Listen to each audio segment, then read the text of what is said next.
Hola, ¿cómo están? Estamos de vuelta en el podcast político. Los saludan Balam y Cristian con una edición especial, ya que vamos a abordar un historiador económico, sobre todo, que nos gusta a los dos desde ya un rato, que se llama Branko Milanovic.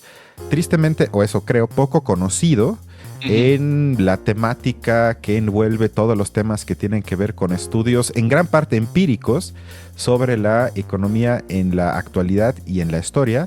En consecuencia dijimos que es buena idea ver una conferencia de él muy reciente, me parece que fue hace menos de un mes o más o menos un mes, en la que creo que nos podemos dar una idea breve pero profunda de cómo él, en sus múltiples libros que ya publicó en los últimos años, aborda la actualidad del capitalismo en el mundo, porque él piensa sobre todo, por un lado, a nivel histórico, pero al mismo tiempo nunca deja de ver todo a nivel global. Para comenzar, Balam, ¿cómo estás? Y si quieres dar una impresión general del autor, hazlo. Bueno, como me encuentro bien, gracias, Cristian. Fíjate que realmente de Milanovic, como tú lo dices, creo que es un autor que, bueno, recuerdo que alguna vez me lo pasaste y a partir de ahí Sí. empecé a seguirlo ahí en Twitter. Y la verdad es que sí se mete, digamos, creo yo, no le tiene miedo a entrar a preguntas en serio.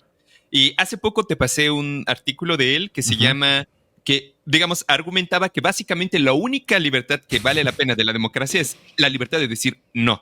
Y eso, digamos, a mí digamos, ese tipo de ideas o de debates creo que ya hacen mucha falta y que es muy necesario. Y en este caso particular, como te decía, creo que va a poner en duda muchísimas de las tesis de la teoría de la dependencia y del colonialismo, neocolonialismo, como le Ujú. quieran decir, sino que quizás nos acercamos más a una lectura marxista profunda de la situación de la desigualdad del mundo actualmente. Sí, exacto. Al rato voy a abordar algunas citas que extraje del artículo que me compartiste, que hasta yo le hubiese puesto un título aún más provocador, porque hubiese puesto lo único que vale la pena de la democracia es que todos tenemos el derecho de expresar pendejadas. Eso es lo único que vale la pena defender del sistema que nos toca a nosotros en comparación con regímenes, vamos a llamarles más autoritarios. Pero antes de entrar en esa sin duda ya polémica, brevemente, ¿quién es él? O sea, él es un economista serbo-estadounidense, reconocido internacionalmente, yo diría, sobre sus estudios de desigualdad económica histórica global. Así, en síntesis, describiría yo su obra por lo menos hasta el día de hoy. ¿Te parece que comencemos con la introducción a la conferencia? Venga.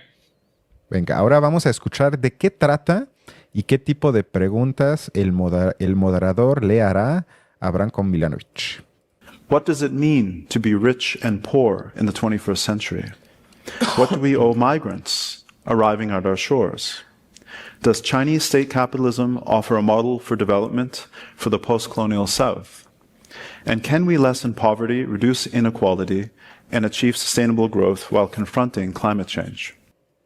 Bueno, esas son algunas de las preguntas que vamos a tratar de analizar y discutir en los siguientes minutos. ¿Quieres decir algo o vamos con Milanovic? Creo que nada más me gustaría Ujú, apuntalar que la pregunta sobre acaso si el modelo chino es una alternativa ujú. válida para los países en subdesarrollo como América Latina y África principalmente, es la pregunta fundamental de todo esto, que yo creo que muchas veces se evita, pero una muy buena parte me parece a mí de la izquierda que de alguna manera se opone a Estados Unidos y a su imperialismo, piensa justamente que el modelo chino es una alternativa, pero Ujú. nunca toman seriamente la pregunta, es decir, ¿realmente lo es? Y justamente yo creo que Milanovic nos va a decir mucho más de lo que aparentemente, más bien la fantasía que llega a hacer eso, ¿no? Sí, y que sobre todo se atreve a abordar los temas en sus ambigüedades inmanentes. Es decir, que él nunca dice así están las cosas y ahí es el camino, sino tristemente nos dice algo que es cierto, es que no hay camino que no tenga precios altos Ujú. para ciertos países, para cierto grupo de poblaciones dentro de algunos países, y que mientras no reconozcamos lo complicado que está la situación, me parece que él nos indica con justicia, estamos muy lejos de la comprensión del fenómeno actual en muchos sentidos. O sea, eso me parece que es una de sus partes más fuertes que ayuda a entender lo que está pasando. Y bueno, hasta en pedagogía básica se sabe que si una vez logro más o menos comprender algo, pues estoy más cerca de encontrar una solución, aunque sea mínima. Vamos entonces con el primer clip de Branco. We have first to define what is global inequality. It kind of sounds really kind of a cool term, but let's get to what it really means.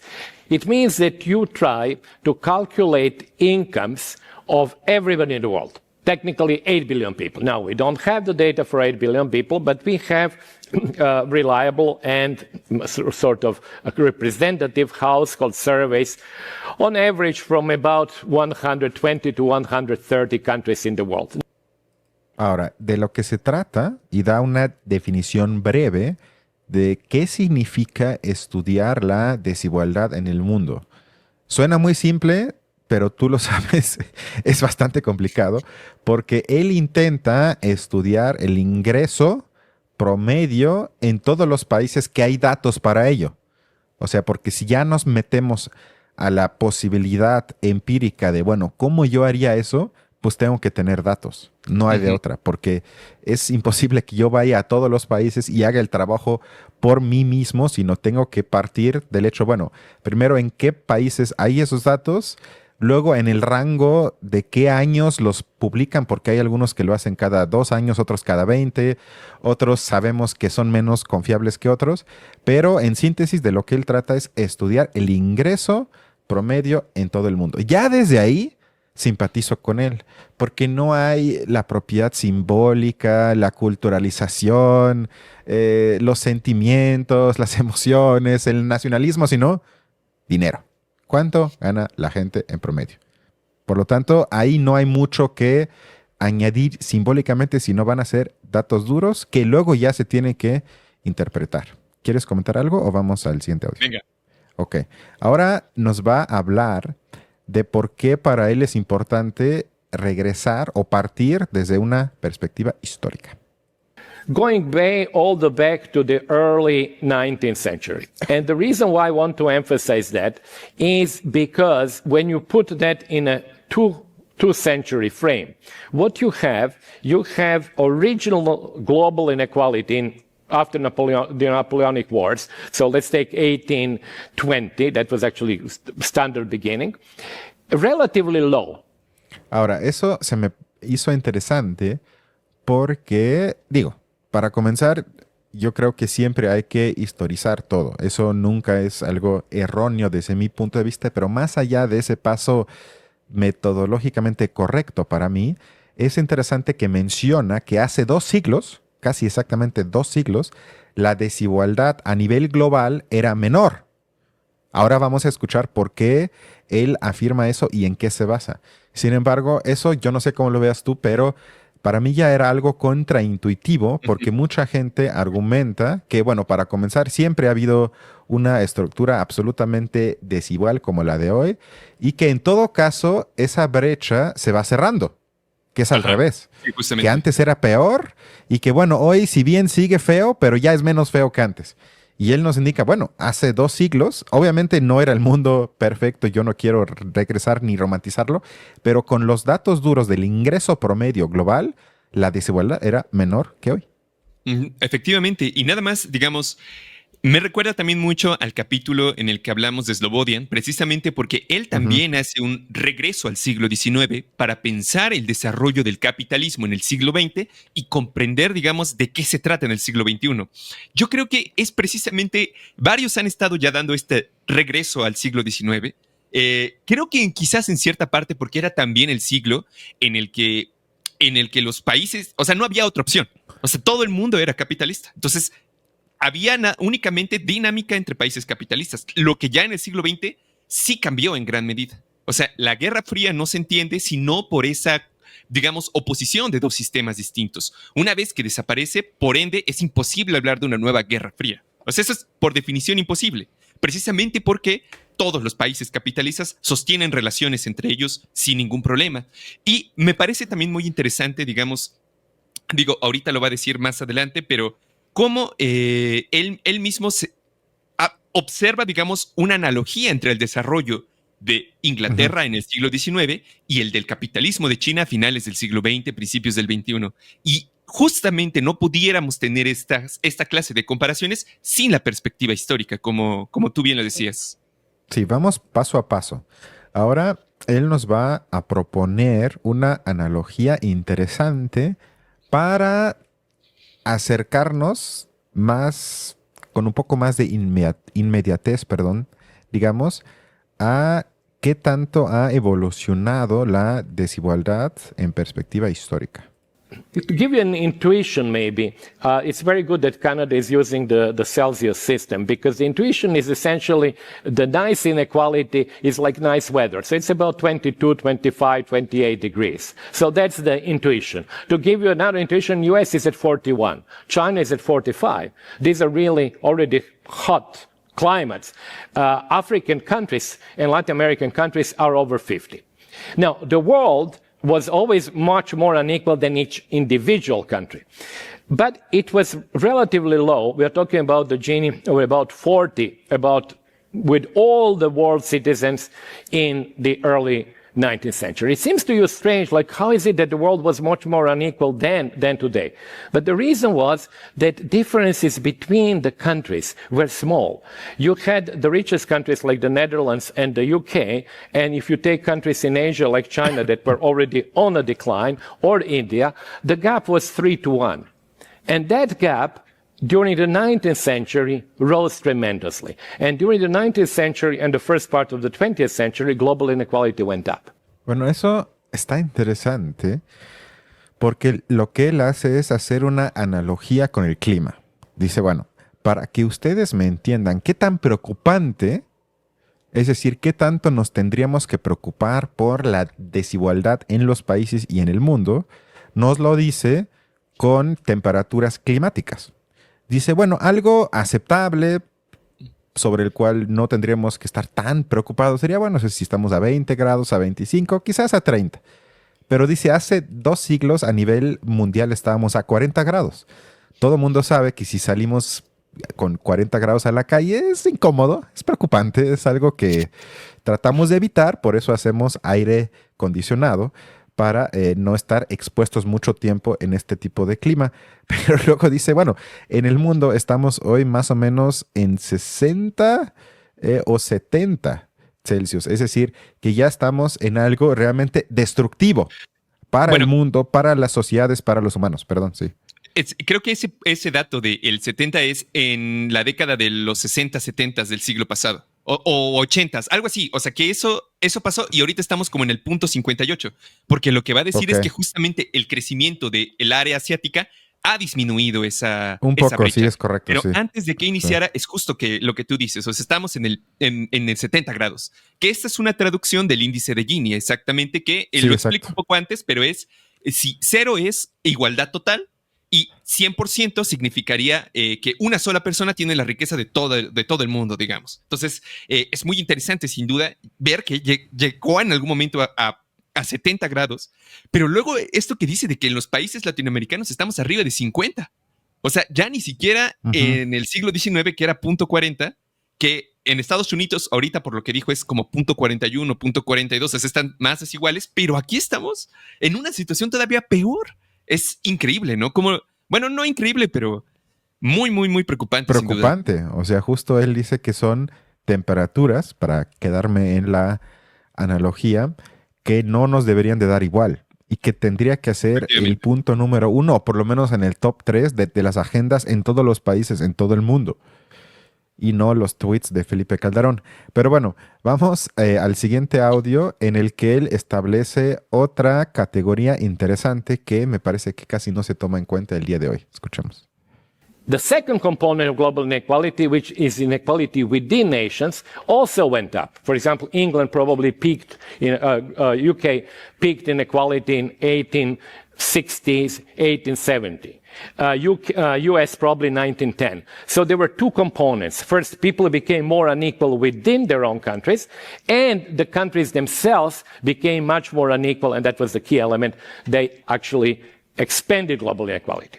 Then over the 20th century, second part of the 20th century, we are at a very, very high level of 70. So remember what I said about Celsius degrees.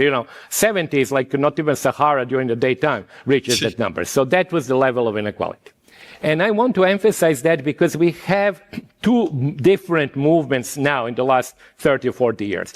We have global inequality, which is on the decline and still higher than it was in 1820, but significantly lower now. It's actually Gini is now about 60 or even 58 points, and it used to be 70 points.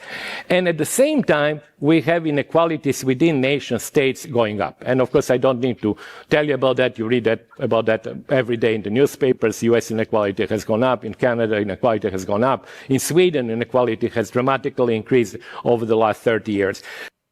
A ver, aquí hemos criticado, y yo me pongo ese saco siempre, la dicotomía establecida por muchos entre globalismo versus nacionalismo. Milanovic, sin que mencione eso, me parece que con los argumentos, insisto, respaldado con datos que acaba de dar, ya desmistifica esa dicotomía absolutamente falaz. Porque dice, a ver, globalmente la desigualdad, en gran parte por el, vamos a decir, surgimiento económico de India y de China, los datos muestran que el clima se ha más o menos reducido en 10 grados, como ya dijiste hace algunos instantes, que en vez de estar en 70 grados estamos en 60, 58.8, que como él dice, aún así es mucho más alto que hace 2 siglos. Sin embargo, la tendencia va hacia la baja. Sin embargo, eso no quiere decir que en la gran mayoría de países, dentro de ellos mismos, la desigualdad se ha aumentado. O sea, pueden coexistir esas dos cosas. No es excluyente que por un lado algo vaya para abajo y que como izquierda uno diga, bueno, por lo menos ya la brecha se reduce un poco. Sin embargo, eso no implica que dentro de esos países la tendencia sea la misma, sino al revés, la tendencia es opuesta. Y eso es algo que yo siempre he dicho, que si yo pienso a nivel geopolítico de país versus otro país, no tengo la capacidad, porque no puedo, porque no quiero, ver la lucha de poder y el conflicto de interés dentro de esos países, que claro que ahí es también brutal. Y que como él indica, en casi todos los países las élites internas han acumulado cada vez más de la generación de riqueza dentro de esos países, mientras que a nivel mundial los datos muestran que va un poco hacia la baja. Sí, efectivamente. O sea, yo creo que, fíjate, me recuerda al debate entre Jordan Peterson y Zizek, porque también Peterson hace algo similar, digamos, a lo que tú dices que hacen los que dividen entre globalismo y nacionalismo. Pero él, digamos, argumentando que el capitalismo en realidad es el sistema que elimina la pobreza. Bueno, muestra justamente cómo a finales del siglo XX hubo una gran caída de la pobreza en el mundo en general, pero no dice de dónde vino, solo dice que fue gracias al capitalismo. Bueno, en una muy buena medida fue por la población china, que la población china es muchísimo, es en sí misma un fragmento muy importante de la humanidad, y eso baja, digamos, su nivel de pobreza y bajan los niveles generales de pobreza en el mundo. Pero eso no significa, precisamente porque es un dato agregado, que lo mismo haya ocurrido en todos los países. Más bien es al revés. Puede que la pobreza haya aumentado en los demás países, pero los datos, como se suman a lo de China, terminan por borrarse esa diferencia, ¿no? En este caso, Milanovic nos ofrece, digamos, un análisis similar, porque lo que señala es que si bien en el mundo, a nivel agregado, la desigualdad va cayendo, en los países en particular, o sea, si tú tomas cualquiera, según su hipótesis, vas a ver la tendencia contraria, como tú lo acabas de decir, un incremento de la acumulación. Digamos que eso podría suponer, quizás, o lo que creo que nos sugiere, es que las élites en general en el mundo, capitalistas, cada vez son más parecidas, cada vez son más homogéneas entre sí, mientras que en el resto, digamos, de la población también se homogeniza, pero más bien en el sentido de la pobreza, o sea, de que cada vez tienen menos capacidad de ingreso. Me parece, digamos, esta clase de comparaciones son muy importantes y terminan por echar a la borda, para empezar, los debates únicamente geopolíticos, porque lo que aquí nos indica es que nuestro interés como, digamos, parte de esas mayorías que en gran medida están cayendo en mayor desigualdad, no debería estar necesariamente con las élites de los países, que es lo que vemos en la guerra geopolítica, sino precisamente atravesar ese velo, esa fantasía de la geopolítica para ver más allá la distribución de las clases sociales dentro de los países, sin duda. Muy importante esa observación. Sí, que serían para mí dos lentes de análisis. Que claro que ocupo la parte geopolítica, nadie dice que no, pero si dejo de lado lo otro, entonces o eres ignorante o simplemente quieres favorecer el interés de la élite de cierto país para no mostrar las contradicciones hacia adentro, que Cierto. tristemente siempre existen. Ahora, Hablando de élite, perdón, ajá. vas. Déjame terminar con esto. Creo Ok. que también, digamos, este hecho de la tendencia a la, digámosle así, yo lo diría, a la conglomeración de las clases, de los capitalistas, de las clases burguesas, de las clases propietarias, que cada vez se unen más, es también, creo yo, un argumento que termina por zanjar o eliminar a la teoría de la dependencia. Precisamente porque la teoría de la dependencia lo que planteaba es que eso era imposible, que más bien los países ricos necesitaban siempre mantener en el subdesarrollo al resto de países. Y si bien eso es cierto, en gran medida se sigue cumpliendo, lo que nos dice Milanovic es que si bajamos del 70 a ahorita que estamos alrededor de un 58, es justamente porque las ganancias cada vez se distribuyen mejor entre esas clases dirigentes. Por ende, los intereses, por ejemplo, de los empresarios en China muy probablemente van a estar alineados con los intereses de los empresarios en Estados Unidos, los intereses de los empresarios en Brasil, en México y en Europa. Entonces, eso ya en sí mismo, creo yo, rompe el argumento fundamental de la teoría de la dependencia, por lo menos, en querer ver justamente una especie de estructura monolítica de dominación directa. Pero eso ya no es lo que está pasando, sino que más bien estamos regresando quizás a una lectura más clásica de clases sociales, precisamente porque las diferencias nacionales, dado que no hay sistema socialista que esté compitiendo con los capitalistas, las clases burguesas están, como lo decía, cada vez más homogeneizando, articulando quizás como, no sé qué te parezca a ti, la clase capitalista global, que de alguna manera ya es, pero ahora tiene que terminar de cristalizarse, ¿no? Sí, o sea, hay una lucha interna de la élite contra su propia gente. Así le llamaría yo. Básicamente. Como lo Sí, sí, vimos sí. hace algunos días con Sí. personajes como Arturo Ávila. O, desde mi punto de vista también, con el gobierno actual de México, que le interesa más defender los intereses del capital que de los trabajadores. Eso es algo interno. Para eso no ocupo la influencia del extranjero, o de Totalmente. Putin, o de no sé quién de los agentes del mal que manipulan aquí a la gente, sino eso es puramente mexicano.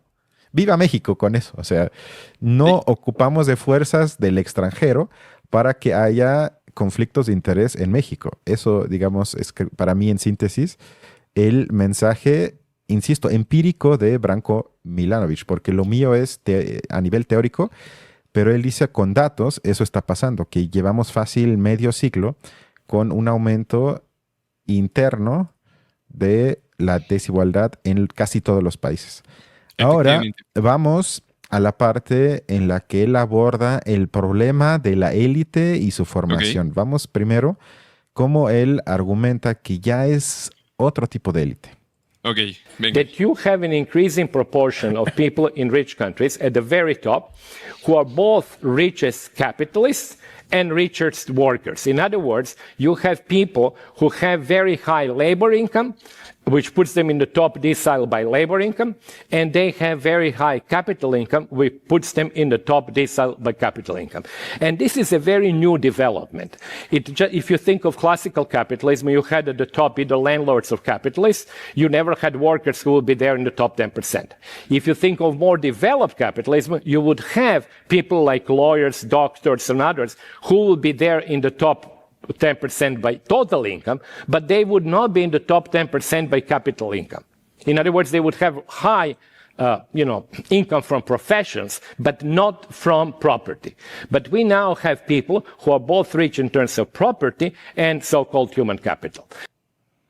Bueno, eso es un problema para la teoría marxista, yo diría en general, porque como ya llevamos tantos años con capitalismo, tenemos, como él dice, por primera vez en la historia, una parte de la élite que por un lado tiene que trabajar, que eso antes era mal visto. O sea, si tú eras de la aristocracia élite, obviamente tú no trabajabas, eso era visto como algo naco, como algo de gente menor, pero hoy en día como estamos en el mundo de los emprendedores, entonces entre más trabajo mejor, lo que conlleva que hay gente que trabaja mucho, tiene ingresos muy altos, que invierte, entonces tiene esas dos patas, digamos, que la mantienen dentro de la élite, como dice Branco, que es por un lado su ingreso muy alto por el trabajo que hacen, que no por eso tiene que ser un trabajo importante ni nada de eso, pero simplemente son trabajos donde se paga muy bien y luego ganan tanto que ese dinero lo pueden invertir y tienen ingresos entonces, digamos, fuera de su trabajo por inversiones en el mercado financiero o como lo vimos con tu tío Arturo Ávila, con la inversión en mansiones, que me encantó el término, mansiones del bienestar en el mundo, que le generan rentas de capital, es decir, ganancias que ya no tienen que ver con su trabajo. Pero antes dice Branco que había los dos extremos, o sea, había gente que tenía que vender su fuerza de trabajo y nunca tenía lo suficiente para tener un ingreso sustancial más allá del ingreso por el trabajo, o había la élite que hacía todo menos trabajar, pero tenía un ingreso muy alto por las inversiones del capital que ya tenían. Pero hoy es una élite nueva que combina esas dos cosas y eso a nivel teórico es un problema, porque yo te pregunto, bueno, o sea, si alguien es, no sé, CEO de una empresa, bajo la teoría de Marx, es trabajador. Sin embargo, yo diría, bueno, si ganas 10 millones de dólares al año, realmente podemos todavía aplicar la división de Marx entre quienes son empleados y quienes no, o quienes venden su fuerza de trabajo y quienes no. Creo que ahí estamos en un punto ciego que sí tenemos que intentar de actualizar para no caer en, para mí, un error de decir, bueno, entonces ese CEO es la misma clase que el empleado de Starbucks. Pues no. No sé, creo que a mí no me convence tanto, sinceramente, ese argumento. O sea, creo que por más que sea el CEO, por ejemplo, tú eres el CEO de la empresa de Tesla, pero mañana Elon Musk te puede mandar al diablo. O sea, sigue teniendo, digamos, el control sobre la propiedad. Y en todo caso, ¿Sí? lo que hace al CEO traspasar su condición es la inversión, si lo quieres ver así. Pero entonces él ya se vuelve un inversor capitalista y propietario. Su capacidad viene de esa. Luego, además, estamos hablando, digamos, de empresas que generan ganancias inmensas porque Sí, son mundialmente. O sea, es que para mí, digamos, el problema no es necesariamente los números, o sea, sí que ganen un poquito más, sino más bien justamente la pero distribución no es un de la poquito cosa. más. O sea, es Es un que poquito mucho más. yo no creo, o sea, por más que gane un CEO, compáralo con las ganancias de Vancouver. Compáralo con las ganancias No, de Tesla en claro, general. O sea, es una claro, fracción mínima. claro, pero estamos hablando aquí de la élite, del 1%, famoso 1%. Y perdón, pero si eres un CEO, eres hasta del 0.1 del 1%. Ganas muchísimo. Y como dices, luego tienes lo suficiente para luego convertir eso en inversiones.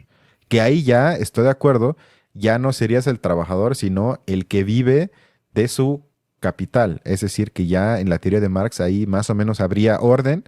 Sin embargo, yo sí creo que tenemos que aceptar que a partir del siglo XX el fenómeno de los empleados, porque a partir de cierto punto, y Krakow tiene un libro sobre eso, ya no se llamaba trabajadores, sino ya eran los empleados.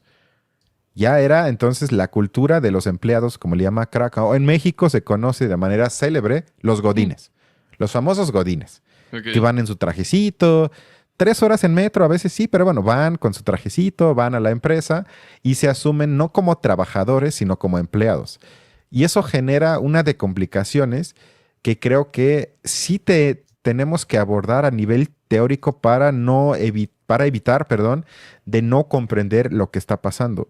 Y con eso, digamos, cierro mi argumento, que si un CEO gana millones al año, y no nada más un CEO, digo, es la minoría, ahí puede entrar el futbolista, el que sale en la televisión, que también ganan muchísimo. Claro, en estricto sentido, son empleados de su empresa y no tienen el poder sobre los medios de producción. Sin embargo, es de las pocas ocasiones que sí me gusta la diversificación del concepto de capital de Bourdieu, que dice, bueno, lo económico es una parte, pero ya si eres, digamos, de esos que entra a esas esferas, ya acumulas otro tipo de capitales que te catapultan a un nivel al que la mayoría nunca vamos a tener acceso.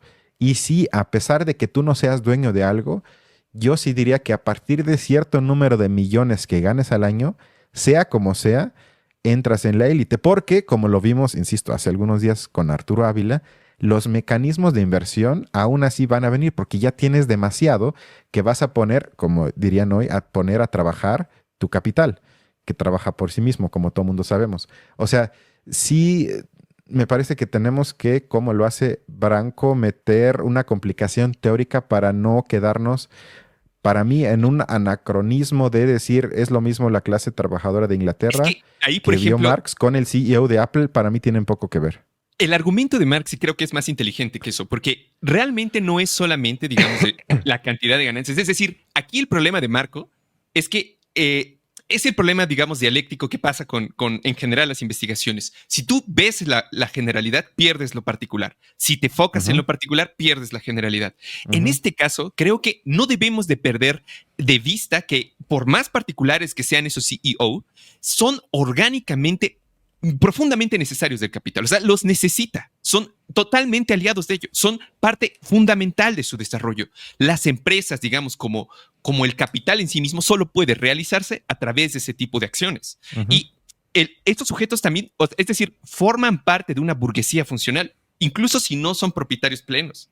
Marx mismo en El Capital reconoce que en el desarrollo del capitalismo en general, la función misma del capitalista puede ser separada de su propiedad directa. Entonces, hay gerentes, hay accionistas, hay directores, y digamos, estos a lo mejor ahora ganan más. Pero la pregunta para mí en el fondo es, ¿cuál es su relación orgánica con la renovación del capital? Y ahí sí diría, o sea, yo no veo en ese sentido como un cambio mayor. Lo que sí veo es una complejización de esto, que digamos, ya el capitalista como tal en su propiedad es irrelevante. Creo que eso sí, totalmente. Por ejemplo, el hecho de que Musk sea el dueño de Tesla, creo que le hace incluso más problemas a Tesla. Ellos tienen que lidiar ahora con las mamadas que hace, digamos, a nivel internacional y todo lo demás, pero él ya no es necesario. O sea, el mecanismo funciona sin él. Los grandes, digamos, industrias ya funcionan sin los dueños, no los necesitan. Pero eso, digamos, no significa que quienes estén imbuidos en eso no y se encarguen de su reproducción, no estén cumpliendo funciones análogas a las de los capitalistas tradicionales. Es decir, sí, hay una complejización de la forma en la que el capital se gestiona y se revaloriza. Y eso lleva, digamos, a y eso se ve más bien en la distribución de los ingresos. Pero no necesariamente lo que vemos en los ingresos se refleja, digamos, en la estructura de valoración del capital. Eso es lo que yo pondría en duda. O sea, no me parece que es suficiente para argumentar que estamos viendo algo distinto de lo que ya te decía. Marx contemplaba como la separación de la propiedad y la función de la gestión del capital. Ok, si toma en serio eso, también aplicaría al revés entonces. O sea, si toma en serio eso, tendría que argumentar en consecuencia, lógica, de, por ejemplo, el dueño o la dueña de la tiendita de la esquina que contrata a dos chavos o chavas para que le ayuden en la tarde en los cobros y ventas, son empresarios. Son parte, digamos, de la estructura de valorización del capital. La mercancía no se puede realizar sin ese tipo de, digamos, como negocios locales, lo que quieras ver. Y lo paradójico del capitalismo y que pasa con la pequeña burguesía, y eso tampoco es nuevo, es que justamente ellos, aunque se parecen sus condiciones de vida muchísimo más a las de la clase trabajadora normal, la característica de tener propiedad y de alguna manera estar insertos en el proceso de valorización de las mercancías, sí los vuelve de alguna manera personas un poco más reaccionarias. Y creo que ese es un problema en general que ha existido desde que Marx escribió, precisamente porque es el problema, por ejemplo, del campesinado. Una parte de la población que tiene propiedad, pero no se organiza, que está ligada. O sea, creo que no... Es interesante la idea, no lo niego. Creo que eso es para mí pero... es que justo creo que ahí te equivocas desde mi punto de vista, porque a ver, si yo te pregunto, vámonos al caso más emblemático de Estados Unidos. Hay una élite, vamos a decir, que se asocia siempre como la élite liberal. Ahí Hollywood, el Partido Demócrata, algunos políticos empresarios como Bill Gates, como el de Apple. ¿Cuál fue su bandera más fuerte de ese tipo de élite en los últimos 15, 20 años? Diversidad, feminismo, empoderamiento. O sea, lo contrario a lo que por lo menos de un inicio uno diría la ideología reaccionaria. Sino hay un conflicto en gran parte del mundo entre lo que la élite, dejando obviamente fuera la estructura económica, es decir, culturalizan todo y quieren meter entonces eso que Fraser llama el neoliberalismo progresista, de decir que únicamente todo es un problema de diversidad, que no es un problema de que haya pobres y ricos, sino tenemos que diversificar todo y con eso ya vamos a estar en un mundo feliz. Pero eso no es una ideología reaccionaria, sino esa élite. Por eso yo sí creo que tenemos que pensarlo y tampoco tengo una solución teórica para eso, pero eso que tú dices ilustra para mí esa contradicción, porque tú hablaste de la clase que ya llama Marx los pequeños burgueses, que esos para mí jamás serán élite, sino es ese periodista que trabaja en el Universal y gana sus 80,000 pesos al mes, a lo mucho. No, él es trabajador. No. Los Por pequeños eso, burgueses no. tienen propiedad sobre una pequeña fracción del capital. O sea, eso es lo que los caracteriza, que ellos, Pero, digamos, son es parte que justo, de justo. que el capital se Sí, logre. pero justo, espérame, o sea, que gana sus 80,000 pesos al mes, que entonces acumula, y entonces llega a un punto donde tiene, no sé, donde renta un depa que compró, o donde abre su negocio chiquitito donde vende pintura, y de repente ya se identifica con Slim o con Salinas Pliego, por lo poquitito que pudo acumular. Pero eso para mí es un problema diferente al que yo hice alusión, porque yo hice alusión a la gente que efectivamente, económicamente, es parte de la élite, no subjetivamente. O sea, eso para mí serían dos categorías fundamentalmente opuestas, que puedo ser ideológicamente mistificado en el sentido de que porque tengo poquitito, ya entonces me convierto en defensor reaccionario del orden existente, y otra cosa es que sea yo Leonardo DiCaprio y tenga en mi cuenta 300 millones de dólares invertidos en todas las empresas o en muchas empresas del mundo.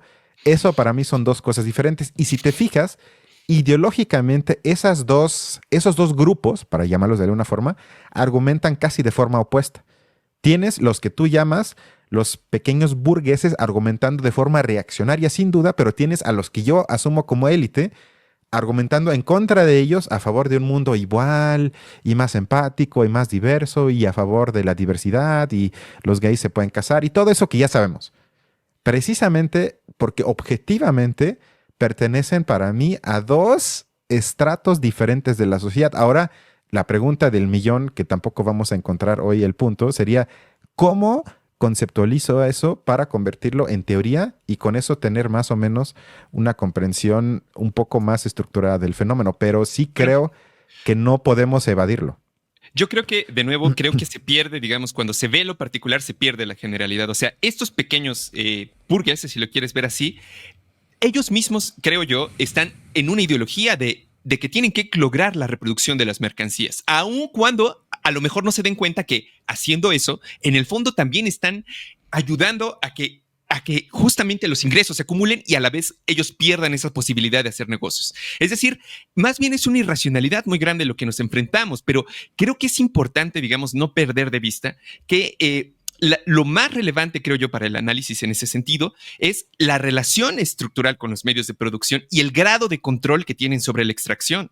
O sea, eso es como lo que a mí me parecería importante, porque precisamente el grado, digamos, de control sobre cuánto te quedas de la ganancia, esto no los vuelve élite, precisamente por eso.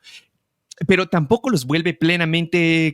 O sea, ese es como mi punto. No los termina de sacar del panorama. El CEO, si pierde su trabajo, pierde su dinero. No termina por mucho Claro que gane. que no. Pero no va a ganar lo suficiente para crear una empresa que después va a entrar en contradicción con esta otra. Eso no va a pasar. No, O sea, eso no claro es que posible. sí, claro que sí. Bueno, Y de puede hecho- ser que digo. Ok. Y de hecho, justamente de eso hay ejemplos múltiples de los últimos años. Johnny Ive, que era el gurú de Apple. todos los diseños de los últimos 15, 20 años, él es como el líder espiritual de toda la gente que fetichiza esos productos. Ganó tanto y tiene un nombre tan grande en ese tipo de industria que se sale de Apple, funda una empresa que ahorita fue comprada en una especie de asociación que no está al 100% claro, que ahora quiere ser una competencia con ChatGPT por 4.5 billones de dólares. Y todo eso surge porque era empleado de los más importantes, mejor pagados de Apple. Digo, entiendo lo que dices, porque también hay que decir que a esos niveles el pago, por lo menos en parte, siempre es con acciones de la empresa. O sea, a muchos CEOs les ofrecen, oye, pues te vamos a, por los siguientes 5 años que te contratamos, el pago va a ser que cada año te damos, no sé, 1,000 acciones de la empresa, porque ahí ambos ganan, porque entonces la empresa sabe, a ver, el incentivo para el CEO es que le vaya bien a la empresa, porque entonces las acciones suben y como se las vamos a dar, él también gana. Y una vez que eres accionista, pues entonces ya eres por lo menos en parte dueño del medio de producción. O sea, es más complicado.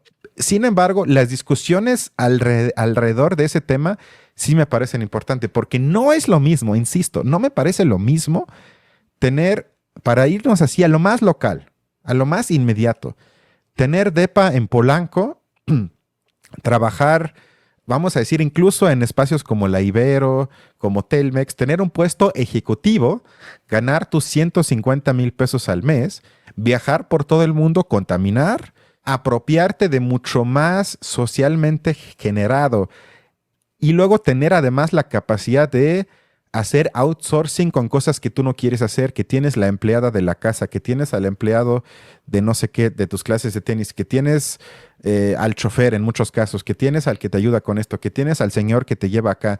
O sea, todo eso me parece que responde mucho más a la lógica de tener control sobre parte de lo socialmente generado, que en estricto sentido sí tiene un poco que ver con lo que dice Marx. Y eso, Fíjate. si lo comparo, y con eso ya acabo el rollo, con el que vive, no sé, en el Estado de México, que vas 3 horas a su trabajo, gana 8,000 pesos tiempo completo, y su mayor logro va a ser que no se muera a los 55 años por el estrés que tiene en el trabajo, y su mayor contaminación en la vida es que no separe la basura, o no sé. O sea, ese tipo de vidas para mí son tan poco comparables que se tienen que reflejar en la teoría. Eso es, yo me rebelo contra no visibilizar eso. Bueno, yo lo que digo es que principalmente yo creo que esto no contradice, no solo no contradice el concepto de clase, sino que es al contrario. Muestra que justamente no es una etiqueta fija, sino que es una posición según las relaciones de producción. Pero la frontera sigue siendo clara. Controla el trabajo ajeno para generar plusvalor. Reproducen su posición social como capital. Pues son capitalistas. Fíjate, ¿de dónde? Yo creo que una pregunta interesante podría ser, ¿de dónde sale el dinero o las ganancias de los CEO? ¿Por qué les pagan tanto? Bueno, en gran medida las ganancias de ellos derivan de lo que no le pagan al resto de trabajadores. Es decir, toda la empresa, Google, por ejemplo, todos participan de generar una cierta ganancia. Y la mayoría se va al dueño. Y una muy buena fracción, como lo acabamos de ver, se va a la dirigencia de eso. A lo mejor para mantenerlos, son piezas de saber, como tú le acabas de decir, los de Google luego saben cosas que luego pueden aprovechar para invertirlas en otro lado, etcétera, etcétera. Pero eso, digamos, ¿cómo decirlo? O sea, lo que estamos viendo es más bien cómo nace, cómo se reproduce y cómo incluso se dirige a una acumulación aún mayor. Porque entonces los CEOs mismos se vuelven fuentes, digamos, de acumulación de esa riqueza, pero siguen siendo, digamos, primero, yo creo que sí hay que mantener esa línea. Siguen siendo trabajadores asalariados en tanto CEOs y capitalistas en tanto inversores. Pero al final de cuentas, ambos mecanismos sirven para la acumulación de las riquezas o de las ganancias en una pequeña fracción de la élite. Que yo incluso, fíjate, ahora yo más bien te pondría lo siguiente en duda, que sean algo muy distinto los CEOs de los propios capitalistas. Muy probablemente, seguramente si vemos quiénes son, sus trayectorias de vida, a lo mejor son tíos, sobrinos, hermanos. Es decir, ¿por qué, si es cierto lo que tú dices, la tendencia es la contraria? No que los trabajadores a partir de su dinero inviertan más, sino que precisamente las ganancias se van concentrando cada vez más en una pequeña fracción. O sea, yo creo que no sé, o sea, para mí me sigue sirviendo el concepto de clase precisamente para observar incluso mejor esta diferencia de las dos funciones de estas personas. Estoy de acuerdo que presentan una novedad, si lo quieres ver así, respecto de los modos de acumulación del dinero, pero no respecto de la estructura que genera esas ganancias. Eso es lo que yo no veo tanta diferencia, pero continuemos. En eso estamos de acuerdo, Vamos a continuar. Yo lo único que argumentaba es que necesitamos una categoría que complemente la estructura de clase. No que sustituya la estructura de clase. En eso estoy de acuerdo. O sea, lo más importante es la matrix de la estructura de clases. Pero sí me parece que si no creamos nuevas categorías, estamos de alguna forma impotente ante este tipo de formas. De hecho, el siguiente audio va un poco en ese sentido. Venga.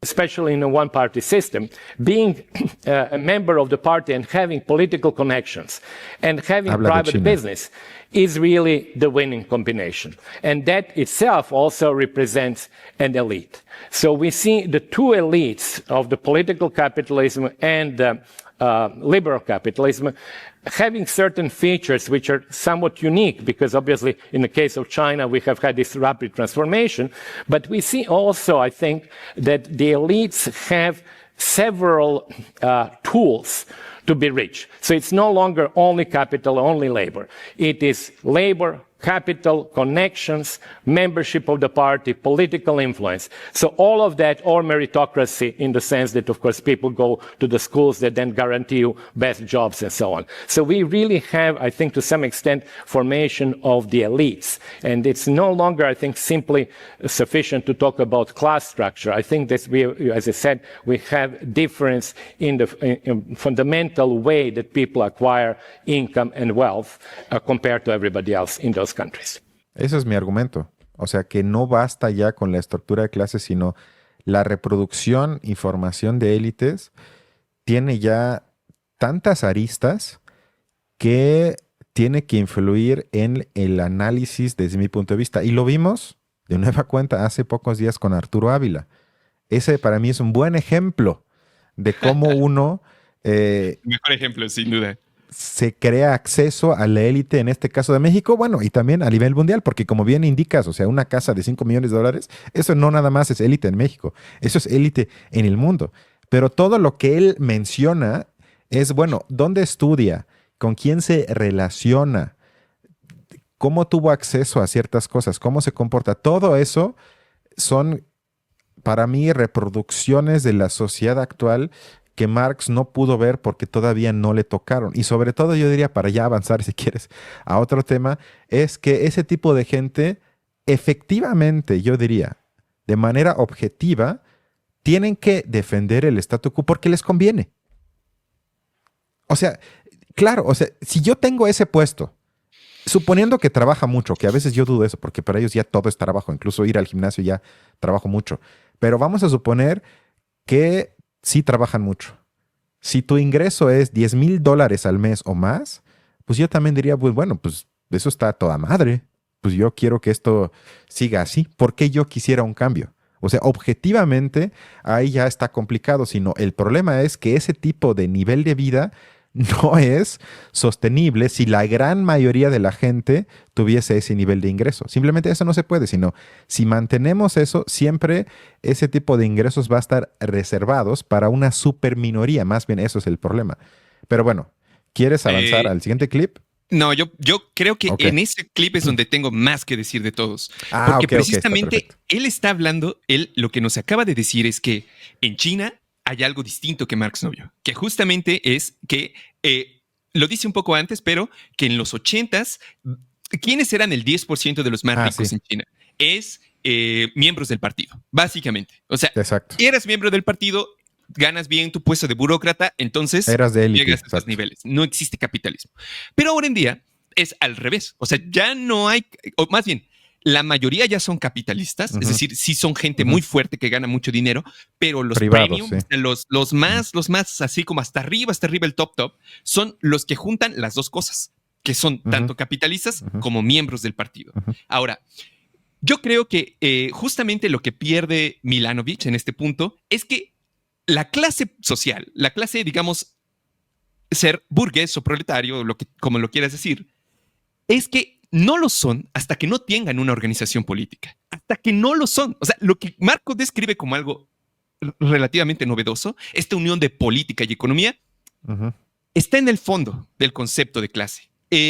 Por eso yo creo que es importante distinguir entre burócrata y representante político. Y aquí tengo, de hecho, me traje el 18 Brumario, porque hay una parte en la que justamente Marx habla un poco de eso. ¿Qué significa ser clase social? Los campesinos parcelarios forman una masa inmensa, cuyos individuos viven en idéntica situación, pero sin que entre ellos existan muchas relaciones. Su modo de producción los aísla a unos de otros, en vez de inducirlos a vínculos mutuos.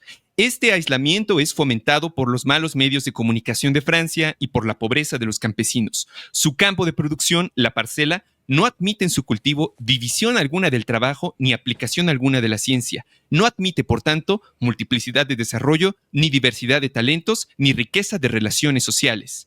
Así se forma la gran masa de la nación francesa, por la simple suma de unidades del mismo nombre, casi como las papas dentro de una bolsa que forman una bolsa de papas. En la medida en que millones de familias viven bajo condiciones económicas de existencia que las distinguen de otras clases por su modo de vivir, por sus intereses y por su cultura, y las oponen a estas de un modo hostil, aquellas forman una clase. Es decir, continúo, en la medida en que existe entre los campesinos parcelarios una articulación puramente local y la identidad de sus intereses no engendra entre ellos ninguna comunidad, ninguna unión nacional y ninguna organización política, no forman una clase. Es decir, en el concepto mismo de clase ya está incluida la parte política. Entonces, cuando Milanovic me dice, el miembro del partido que también es capitalista, yo digo, únicamente está descubriendo el concepto de clase. Quizás le hace falta leer de nuevo a Marx, pero yo me voy un poco más lejos. Digo que incluso es un error tremendo pensar que los capitalistas en Estados Unidos son únicamente capitalistas. O sea, o que únicamente hicieron o son élite únicamente por su trabajo y porque lograron acumular la plusvalía y todo lo demás. No, justamente lo que hemos dicho es que en el siglo XIX el capitalismo no se entiende si no es precisamente por la unión con el Estado, que el Estado mismo sus intereses los integró con los intereses del capital. Es decir, la parte política es fundamental para que la clase burguesa exista. No existe sin eso. Y hoy lo vimos en la mañana. Sheinbaum dijo, Slim nos da una buena señal para México. Slim es el que nos está diciendo, vamos por aquí, vamos por allá. Oiga, presidente, ¿y los profesores? Pues que ya se tranquilicen, por favor. Es decir, para mí, esa unión que él ve como novedoso es la base, o debe de ser la base de todo análisis crítico de la economía. Sí, comparto lo que dices. Lo que no sé es si él estaría en desacuerdo contigo, porque yo más bien interpreté lo que acabamos de oír como, por ejemplo, hasta con México podríamos hacer una comparación, porque a ver, él diría que, vamos a decir, la acumulación de la élite en México en los 50, 60, hasta los 70, que sin duda ya también era muy fuerte, había muchísimo dinero y se quedaba en pocas manos, es diferente a la acumulación y de qué forma y qué tipo de gente se le queda hoy. O sea, claro, hay líneas que siguen continuas y que son más o menos similares. Sin embargo, la élite en México empresarial a partir de las privatizaciones de Salinas en adelante, Salinas Pliego, Azcárraga, Slim, el del ITAM, ¿cómo se llama? Bayeres, me parece, y así podríamos hacer una lista de 10, 15 nombres. No es que ellos antes hayan sido pobres y que no haya habido empresarios privados que están coludidos y que se apoyan con el poder político y viceversa. Sin embargo, sí hay un parteaguas. O sea, creo que él, sin expresarlo, se refiere al paradigma neoliberal, que antes el Estado no es que haya sido opuesto a la acumulación del capitalismo, sin embargo, no todavía era una estructura que estaba puesta a favor de la acumulación, como lo vimos cuando escuchamos la conferencia, o más bien la entrevista de Slobodian, que argumenta justo eso, que no es que el Estado se acabe, sino ya se ponga específicamente al servicio de la acumulación. Esa es la parte neoliberal. Y yo lo interpreté así, que ese es el cambio que hubo en China. Quizás no lo explicó bien o yo lo interpreto mal, pero con lo que tú dices yo comparto 100%. O sea, justo por eso me da tanta risa cuando en Morena se habla de que AMLO separó al poder económico del poder político. Eso, para comenzar, nunca ha existido. E incluso desde la izquierda eso no debe de existir. O sea, justamente es una crítica, sí. exacto, es una crítica a la política económica, porque queremos otra política económica, pero no una economía sin política. Eso no existe. Bueno, yo creo que en ese caso, personalmente, creo que lo que quizás él quiere decir y sirva más de distinción es distinguir entre burócrata y representante político, que quizás eso es lo que estamos viendo, que efectivamente en los 80s los burócratas, porque no había más, eran los que tenían más dinero. Pero en cuanto empiezan a surgir, no es que los burócratas de repente sean desplazados, es decir, ellos siguen teniendo su poder, quizás incluso ellos se volvieron los capitalistas. Pero lo que es interesante de estos nuevos ricos partidistas es que en el fondo funcionan como representantes de su sector económico gestionado a partir de su propiedad privada. Es decir, ellos van a rendirle al Partido Comunista cómo les está yendo con las empresas, están ganando aquí, están ganando allá, etcétera, etcétera. Pero en ese sentido funcionan más como representantes políticos. Es, digamos, quizás lo más cercano a un diputado de lo que tenemos hoy en día nosotros. La diferencia es que la democracia en realidad busca, como lo hemos mencionado aquí, simplemente es un intento de que entre esos intereses que el Estado va a tener, por lo menos haya intereses también de la sociedad en general, de sectores más amplios. Lo que vimos en el siglo XX, en gran medida porque existió la Unión Soviética, es que efectivamente los estados tuvieron que destinar una parte de su aparato a tratar de aliviar hasta cierto punto el malestar general que provoca el capitalismo por naturaleza. Eso lo sabemos. Y también sabemos que en cuanto desapareció el otro sistema, ya no hubo más incentivos para hacerlo. Es decir, solamente desde mi punto de vista, se muestra como más desnudamente una lógica que ya se veía en el siglo XIX, quizás también por esta claridad respecto de que no había otro sistema más. Pero esto no significa que, digamos, en una muy buena medida, los diputados son representantes en una muy buena medida de sectores económicos o de grandes, digamos, poderes económicos que sí tienen influencia, que sí, digamos, como que pueden mucho más dirigir la política nacional. Digamos, en Estados Unidos y Europa serían los lobistas, ¿no? Pero de alguna manera, o sea, por eso te digo, quizás la distinción entre burócrata y representante político sea interesante, pueda decirnos un poco más. Y quizás lo que vemos en China es que justamente estas personas se vuelven de alguna manera representantes políticos. Pero también hemos visto que de repente los ricos más ricos en China son ajusticiados. Son de repente aniquilados. Y uno u otro para mantener el orden, ejercer miedo, etcétera. Que digamos, eso sería algo que en la democracia más o menos evitamos. Pero básicamente quería decir eso, que pienso yo que lo que estamos viendo es cómo de alguna manera Estados Unidos está acercándose políticamente al modelo chino precisamente porque es mucho mejor para la acumulación. Y el modelo chino, como lo hemos visto, cada vez se acerca mucho más, o ya, más bien es completamente ya capitalista en el estilo quizás estadounidense. Entonces, creo que más bien lo que estamos viendo es eso, cómo cada vez se van pareciendo más y más y nos revela la estructura real que en nuestras sociedades existe, pero que la democracia también hasta cierto punto ayuda a mistificar o no ver tan claramente. Sí, eso sí. Vamos al siguiente clip en el que cuestiona otra idea que quizás no te gusta, aunque creo que sí. Vamos a escucharla. A ver, venga.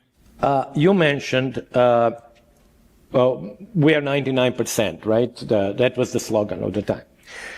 For somebody who works on global inequality, this was always sort of a dubious slogan. Why? Because about 11 to 12% of Americans are in the global top 1%. You know, it's being in a global top 1% is obviously easier than being in the top 1% in the US. So when the demonstrations took place, people intuitively say, okay, we are against the top 1% in the US, and somehow it gets sort of conflated with the global top 1%. No, actually people who were demonstrating were many of them in the global top 1%. Eso es un problema ideológico, me parece, porque hace como 10 años, o bueno, un poco más, fueron los famosos protestas de Occupy Wall Street, que el slogan más conocido, hasta hay libros con ese número, que es el 99% versus el 1%. Lo que nos avisa él con razones, perdón, que no es lo mismo el 99% a nivel mundial que a nivel de un país. O sea, en Estados Unidos, si tú eres del 15% más alto, con eso ya eres del 1% en el mundo, aunque no lo seas dentro de tu país. Claro, hasta tú y yo, si vamos a nivel mundial, estoy seguro que somos parte del 10% más rico, por más contraintuitivo que eso parezca, simplemente por el hecho de que la gran mayoría vive en la miseria absoluta. Esa relatividad a la hora del análisis creo que tiene que influir y ayudaría mucho desde mi punto de vista que se ponga en relación los niveles de ingresos a nivel global. También al revés, porque tengo la impresión, que no sé cómo lo veas tú, que gran parte de la élite en México no entiende que el nivel de vida que ellos tienen es de élite a nivel mundial. O sea, el sentido común de la élite mexicana de que quiero ser Alemania, quiero ser Dinamarca, pero quiero mi nana y quiero el señor que me lava el coche y quiero el señor que me haga esto y la señora que me haga lo otro. En esos países no hay eso. Es imposible que te puedas pagar 3 o 4 personas casi esclavos que te ayudan en la casa. Eso únicamente se puede en un país con una desigualdad como en México. O sea, creo que poner en relación eso con el mundo para la élite y al revés para la gente pobre siempre ayuda, y de esa forma sobre todo se podría, o por lo menos es mi hipótesis, desenmascarar la élite mexicana que entienda que vive en niveles que simplemente son insostenibles y que luego no se quejen que estemos un país con tanta violencia que es producto de que haya tan pocos que tienen tanto y la mayoría que tiene tan poquito. Recuerdo cuando se descubrió la Casa Blanca de Peña Nieto, de la esposa de Peña Nieto, Angélica Rivera, que precisamente lo que decían, creo que incluso salieron algunas estrellas de televisión, estrellas de Hollywood. En algunos videos recuerdo haber visto uno que decía, wow, me quiero ir a México, están pagando con casas de $10 millones. O sea, incluso para ellos, esa es una cosa así como, wow, what the fuck. Y bueno, vimos algo similar hace 2 programas cuando hablamos de el héroe de Morena, Arturo Ávila, que justamente él tiene una casa que incluso para los gringos es demasiado caro. O sea, porque la tiene en uno de los barrios más caros de Estados Unidos, en California, el estado más caro. O sea, es decir, incluso para ellos es demasiado. Hay lugares en la Condesa, hay lugares en la Roma que tienen niveles de vida mayores incluso que en Europa. Y recuerdo que alguna vez tú me lo comentabas. Para terminar mi comentario, alguna vez recuerdo que me dijiste, bueno, es que también la clase media en México claro, es clase media, pero tienes super camionetotas, tienes familia en Estados Unidos, etcétera, etcétera. Y clase media en Alemania pues tienes tu casita, tienes algunas cosillas y poco más realmente, ¿no? O sea, eso es lo que... Sí. Hay una diferencia abismal entre los niveles de ingreso y lo que, como dice Milankovitch, significa ser clase media, ser clase alta, ser del 1% en un país u otro. Pero justamente también, y ya con esto termino, este tipo de cosas debería hacernos pensar mucho, más bien abandonar de principio el marco geopolítico únicamente y meternos de lleno a las contradicciones dentro de cada país. Eso es, digamos, creo que la lección fundamental de lo que nos ha dicho Milanovic a lo largo de esta conferencia. Sí, vamos al siguiente clip en el que critica la ideología de Trump. The story, Asia is kind of making the life of my middle class more difficult. Now, different way to read it is to saying, I did not want to redistribute money from my top 1% to help my middle class. And that was, I think that was this bifurcation or the fork in the road. Who do you blame for this? One way to blame, you say globalization was always biased against the United States or China really stole intellectual property, they did this or that. Or the alternative is you say, okay, I could have had, or I should have, much more redistributory policies within my country and reduce the gap between the rich and the poor and the satisfaction of the middle class. Eso es muy importante porque tiene que ver con lo que hablamos hace algunos días de cómo percibo un problema, cómo lo abordo. Y ya con eso muestro mi inclinación ideológica hacia el mundo. Que es, bueno, Trump dice, a ver, las empresas chinas o en general la economía de China pone en peligro el nivel de vida de la clase media de Estados Unidos.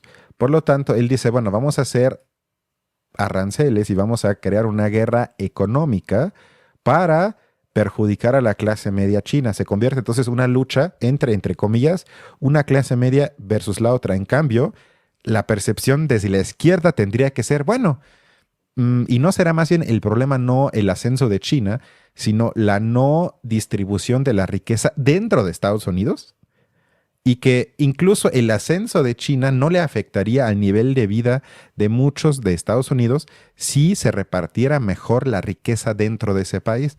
El segundo ejemplo, para ya darte la palabra, es en México, cuando hablamos del ascente. En vez de decir, a ver, no hay dinero y está difícil, y ya cálmense, etcétera, etcétera. Bueno, ¿por qué entonces no se argumenta que el problema es que la élite mexicana tiene demasiado de la riqueza acumulada en el país y por lo tanto no alcanza para la gran mayoría de mexicanos, no nada más para los maestros, sino es el 90%, jubilaciones más o menos dignas?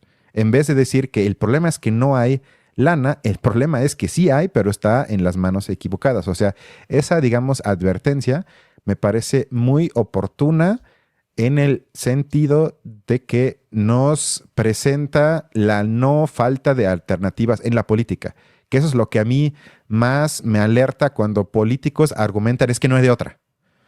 Cuando alguien dice eso, como argumenta Zizek, siempre estamos en el punto más inflado de la ideología del instante. Cuando se dice es que no hay de otra, es que no hay de otra, es lo que hay y no hay de otra, sino siempre hay de otra. Lo que tengo que cambiar es mi percepción del problema y con eso abro otro tipo de panoramas políticos.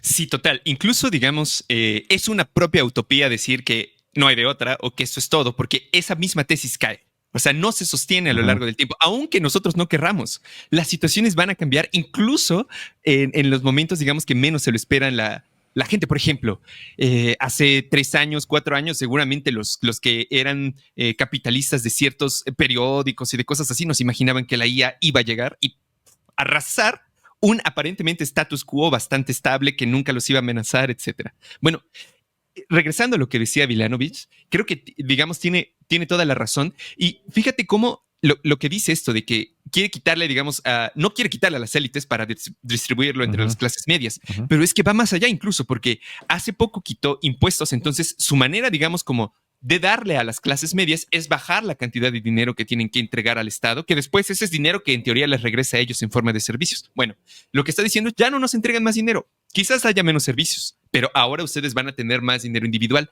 pero eso está sirviendo como para no quitarle de nuevo a la clase alta y al contrario, la clase alta también se libera de impuestos. Entonces, lo que a la clase baja medias pudiera ser una acumulación de 10, 15%, entre las clases altas va a dispararse al 30, 40, 50%. Es decir, Trump nada más se ocupa como excusa, te quito a ti porque sé que quitándote impuestos a ti, me justifico de quitarle impuestos a los grandes capitales que van a continuar con la acumulación que de alguna manera los hace pobres. Es decir, ahí sí no hay de otra. Como tú dices, la mistificación es pensar que, por ejemplo, en el caso de la clase media, claro, me liberan impuestos, no me afecta, soy feliz, pero sin darse cuenta cómo eso se conecta con algo que al final va a terminar de perjudicarle profundamente.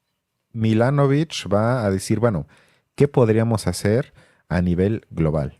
There are one set of desirable, quote unquote, policies for the global inequality, and there is a very different set of policies desirable, quote unquote, for national inequality. For global inequality, for example, migration would be very good. Actually, for global inequality, probably one of the strongest forces would be just unimpeded, like open migration. Is this politically likely to happen? No. Is this necessarily good even for individual countries? Not totally, because it could be that actually wages would be driven down, inequality might increase in the countries with totally open migration. Eso me dio risa porque dice que una medida que podría en los datos reducir la desigualdad a nivel mundial sería permitir la libre migración en todo el mundo.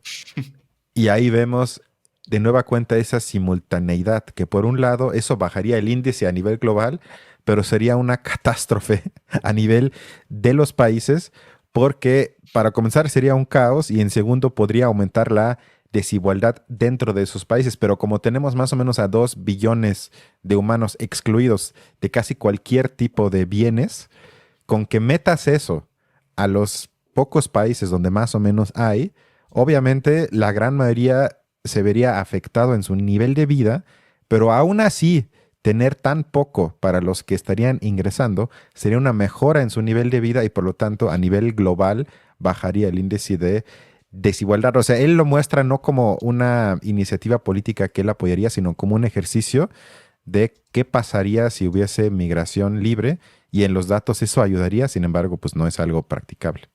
Sí, sobre todo la migración pone en muchísima duda lo que acabas de decir, o sea, la propia capacidad de las naciones capitalistas para soportarlo.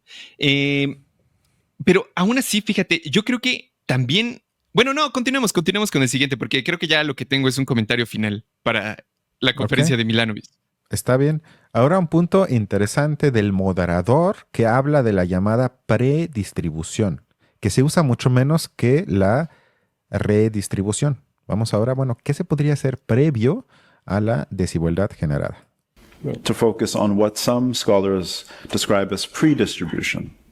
And pre-distribution means you equalize the endowments that individuals have in terms of capital, in terms of access to the same type of education and training and skills. And there are various policies that you could pursue: high inheritance taxes, giving workers ownership shares in the companies that they work for, legalizing the assets that those who are relatively poor already have, but it's not recognized by law. Why is pre-distribution more important in this century today, in the year 2025, than classic redistributive policies, which is what typically left of center parties will promote, right? That we need to tax and spend in order to reduce this inequality. Bueno, eso fue interesante porque todo eso se queda en el paradigma de lo existente. O sea, eso sería, en mis términos, la ideología de la igualdad de oportunidades. Yo no creo que eso sea el camino, pero para que la gente no se espante y diga, bueno, esto es utópico y nunca vamos a llegar a eso es pensar el statu quo, cómo podemos cambiar cosas dentro de lo existente. Y él dice que habría que pensar más, y yo lo comparto, en evitar que tengamos que redistribuir, como lo hablamos hace algunos días, que yo decía, bueno, el gran problema en muchísimos aspectos son los bajos salarios. Si los salarios no fuesen tan bajos, muchísimas cosas posteriores, como Estado, como gobierno, ya no tendría que financiar porque no tengo a tantos millones precarios por los bajos sueldos. De ahí se desprenden miles de problemas. Y como él dice, la no inversión en educación pública, infraestructura y muchísimas cosas que podrían evitar que desde un inicio la gran mayoría esté tan precarizada que luego como Estado, como gobierno, tengo que invertir de manera retro para evitar que esto se convierta en un absoluto estado fallido. Y pensar que, bueno, un impuesto a la herencia también mencionó, o sea, habría muchas cosas de aumentar, entre comillas, la llamada igualdad de oportunidades. No creo que eso sea la solución ni nada, pero sí podría ser como un grano de arena para evitar lo que pasa, por ejemplo, en México, que la gran mayoría, pues ni siquiera nunca tuvo una, como los liberales dirían, oportunidad. O sea, estás condenado desde que naces. Y ahí podríamos atacar de manera preventiva para no quedar en las pensiones del bienestar, que son justo eso. De que ya cuando todo está perdido, bueno, dales algo para que no se mueran de hambre. Y creo que se podría hacer dentro del existente algo mejor. Totalmente de acuerdo. Creo que, sobre todo, digamos, estas discusiones en general que se centran únicamente en la distribución de la riqueza, que justamente como lo acaba de distinguir, hay entre redistribución y predistribución, que la predistribución sería justamente grabar las herencias, o sea, que lo que dices, las oportunidades, ¿no? Bueno, pero aún así nos estamos limitando únicamente a la distribución de la riqueza. Bueno, una de las principales críticas de Marx a los socialistas utópicos y a Stirner en particular fue eso. O sea, que ellos únicamente se quedaban con eso y nunca apuntaron al carácter privado de las instituciones que le sirven a la humanidad para producir ganancias. Yo siento que ese es el meollo del asunto. Y está bien, yo estoy de acuerdo contigo. Hay muchas cosas que se pueden hacer para aliviar la miseria del mundo. Pero si queremos hacer una crítica profunda, tiene que ser una crítica a quienes tienen las cosas que nos hacen producir la riqueza con la que nos permiten vivir. O sea, lo que vivimos, las ganancias que hacen la gente. Ese es el problema. Que no solamente cómo se distribuyen, sino que de antemano ya hay alguien que, sin hacer nada, por solo tener la propiedad, ya exige una muy buena cantidad del trabajo de muchas personas. Eso creo que se ha olvidado y que sí es necesario volver a apuntarlo. Que las lecturas más radicales que tenemos hoy en día es cómo atacar la desigualdad, porque además así le llaman, ¿no? Y la distribución de la riqueza. Pero entonces ya no hablamos de explotación y apropiación del trabajo. Es decir, creo que también incluso en esos términos habría que repensarlos y pensar si no más bien lo que estamos viendo es explotación en ese sentido, porque eso ya tiene en sí mismo el carácter político, de que no es nada más algo que salió de la nada, que nadie se lo esperaba. No, hay gente y hay actores muy fuertes que están actuando por asegurar que esto siga siendo así. Y que incluso yo diría, la propuesta de la distribución no tiene sus mayores impulsores entre las clases trabajadoras. Los mayores impulsores de la redistribución son los mismos billonarios. No es no es Bill Gates el mismo que dijo, es necesario ya que la gente tenga un poco más, es decir, sí tenemos que ceder un poco de lo que tenemos, porque si no esto va a reventar, ¿no? O sea, sí tenemos que aliviar un poco la miseria. Entonces, en ese sentido estamos todavía en el ámbito de Bill Gates. Estamos pensando con él, estamos pensando sus posibilidades y tenemos que superarlo sin duda. Complementando lo que dices, me parece que otro aspecto que a mucha gente no le parece quedar claro es que se argumenta que el mercado está para satisfacer nuestras necesidades como humanos. Y eso también es una falacia, sino la inversión capitalista se va a lugares donde puede sacar más ganancia, no porque sea una necesidad humana. Por ejemplo, nadie en el mundo diría que está en contra de que nadie se muera de hambre. Sin embargo, ahí no se va la mayor parte de la inversión porque ahí no sacas ganancia. O por ejemplo, la mayoría de la gente tampoco creo que estaría en contra de que la gente tenga salud. Es decir, que no tengamos problemas de salud. Sin embargo, eso va en contra del interés de la industria farmacéutica, sino entre más enfermos, pues más ganancias tengo. Es decir, ahí tampoco se produce para algo racionalmente correcto que tengamos salud. O por ejemplo, el mercado de inmuebles. Uno diría, bueno, nadie está en contra de que todo el mundo tenga un techo. Bueno, pero si tengo inmuebles, a mí me conviene que no haya muchos para que suban los precios. Y así me podría seguir, que el mercado no satisface las necesidades humanas, sino en todo caso crea necesidades, pero sobre todo se va a las esferas donde puede tener mucha ganancia. Lo vimos con Arturo Ávila, industria de armas. Creo que nadie en la humanidad diría, bueno, pero qué bueno que haya tantas armas en el mundo, sino diría, pues sí, está feo que eso exista. Sin embargo, es de las industrias que más ganancias generan en el mundo. Y hay hasta empresarios tan listos que invierten, por un lado, en armas y luego invierten en la creación de prótesis. O sea, claro, es que eso es pensar en la lógica del capital. Olvídate de la moralidad, eso no influye ahí, sino cómo saco ganancias. Es decir, que eso no es racional en términos de qué necesidades tenemos como humanos. Eso se suma a lo que tú dices de la explotación. O sea, eso es el medio del asunto. Sin embargo, sí me parece que incluso dentro del mundo feo que nos toca, podría ser menos feo. Y si eso cambia un poco el nivel de vida de millones, yo diría, bueno, no me voy a oponer a eso, a pesar de que se deja de lado que el fundamento no se ataca del problema. ¿Te parece que sigamos con el siguiente clip? Venga. Algunos datos sobre el Congo que me parecieron terribles. In, I think this was the year 2010, roughly, if you were born in the United States rather than in Congo, the average person's income would be 93 times higher. If you were born in Brazil, if you're born in Sweden, it was 73. If you're born in Brazil, it would be 13 times higher than the Congo. If you're born in Yemen, it would be 3. So vast differences across the world. And so it's obvious that people who are in poorer countries want to migrate to richer countries. And yet we have this growing backlash. Bueno, eso nada más fueron algunos datos que me impresionaron, porque que el ingreso promedio entre Brasil y el Congo, la relación sería 73 veces más si vives en Brasil. Y en Brasil ya debe de estar bastante bajo. Pero comparado con eso, o sea, eso digamos, de nueva cuenta, ponerlo en relación a nivel global, ayuda, por lo menos a mí, a comprender por qué tantas millones de personas huyen de sus países y se exponen al peligro de la migración. O sea, leí un artículo antier sobre la migración de África a los países europeos. Es el infierno. O sea, yo ya sabía más o menos, pero hay cosas que uno no se puede imaginar. Diario mueren cientos de africanos en el mar porque se exponen al peligro absoluto de migrar en condiciones terribles, pagando además a gente que ya es una mafia que se aprovecha de eso.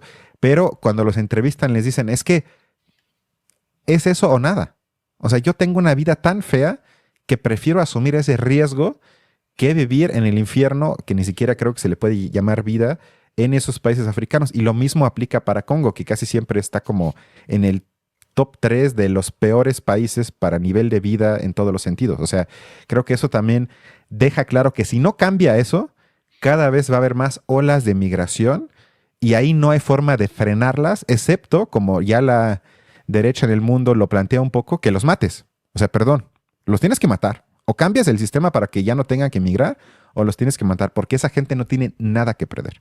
Completamente. Y digamos, es que se olvida muy fácilmente, pero Centroamérica, o sea que también es otro lugar, otro de los infiernos del mundo, que justamente, digamos, toda la gente que viene de allá en gran medida es por la inseguridad y la pobreza extrema. O sea, a ver, El Salvador ya aparentemente ya no tiene inseguridad, pero la gente sigue migrando. O sea, eso no ha cambiado. Y en gran medida lo hace porque sus países, pues, en una muy buena medida fueron destruidos. O sea, creo que sobre todo, digamos, países como El Salvador, como Honduras, que fueron repúblicas bananeras, porque literalmente las empresas tenían un poder brutal sobre eso. O sea, ellos tenían esclavos ahí prácticamente. Y eso, digamos, en una muy buena medida evitó que ellos pudieran tener una infraestructura que después, evidentemente, ha devenido en esto que estamos viendo. Lo mismo que pasa con la cuestión de en Europa y cómo, digamos, Libia hasta cierto punto era una especie de freno y después cae Gaddafi en 2000, no recuerdo la verdad qué año, pero creo que digamos 11, en las décadas pero bueno, 10, 11, sí. Y entonces empieza la crisis terrible, está la guerra en Siria, claro, no, nadie hace nada para tratar de aliviarla y obviamente toda esa gente va a ir para allá. Es decir, aun cuando parezca que salen de la nada los migrantes, en una muy buena medida es un causa-efecto brutal que estamos viendo histórico, de cosas que se hicieron hace 50, 60 años, ahorita están cayendo de una manera brutal y eso no va a acabar. O sea, a menos que ellos tengan oportunidades de desarrollo en sus países, eso no va a pasar. Pero veámoslo a nivel nacional también.